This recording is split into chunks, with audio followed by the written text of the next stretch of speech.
പാലക്കാട് ധോണിയിൽ ജനവാസ മേഖലയിൽ പുലി ഇറങ്ങി. മായാപുരത്ത് കൂട് പൊളിച്ച് കോഴിയെ പിടിച്ചു. കൂടാതെ ധോണി ഫോറസ്റ്റ് ക്യാമ്പിലെ കുങ്കിയാനയെ കാട്ടാന ആക്രമിച്ചു.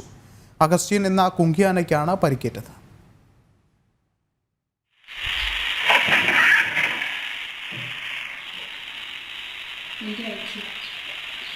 ഇന്ന് അർദ്ധരാത്രി 12:30-നാണ് ധോണി മായാപുരം സ്വദേശി ജയശ്രീയുടെ വീട്ടിലേക്ക് പുലിയെത്തിയത്. വീടിനു മുന്നിലെ കോഴിക്കൂട് പൊളിച്ച പുലി കോഴിയെ പിടികൂടി. വീട്ടിലെ CCTV ക്യാമറയിൽ നിന്നും ദൃശ്യങ്ങൾ വനംവകുപ്പ് ശേഖരിച്ചു. പ്രദേശത്ത് വന്യജീവി ശല്യം രൂക്ഷമാണെന്നും നേരത്തെയും നിരവധി തവണ പുലിയും ആനയും പ്രദേശത്ത് എത്തിയിട്ടുണ്ടെന്നും വീട്ടുകാർ പറയുന്നു. 12:30 നമ്മുടെ കോഴിയെ നഷ്ടപ്പെട്ടത്, പുലി വന്ന് പിടിച്ചത്. ഞങ്ങൾ രാവിലെ കോഴിയെ വിട്ടപ്പോഴാണ് എല്ലാ കോഴിയും കണ്ടില്ല. അന്നേരം നമ്മൾ CCTV മൊത്തം പരിശോധിച്ചു.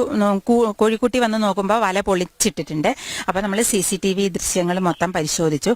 അപ്പോഴാണ് കണ്ടത് വലിയൊരു പുലി കോഴിയെ കടിച്ചു പിടിച്ചുകൊണ്ട് പോകുന്നത്. മുമ്പ് ആന വന്ന് 27 തെങ്ങ് ഞങ്ങളുടെ കളഞ്ഞിട്ടുണ്ട്, മതില് തകർത്തിട്ടുണ്ട്, പിന്നെ കിണറിന്റെ തൊട്ടടുത്ത് വാഴകൾ തകർത്തിട്ടുണ്ട്.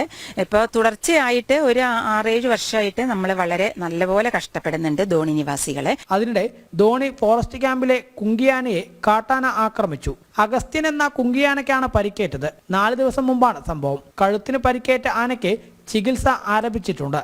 ജനം, പാലക്കാട്.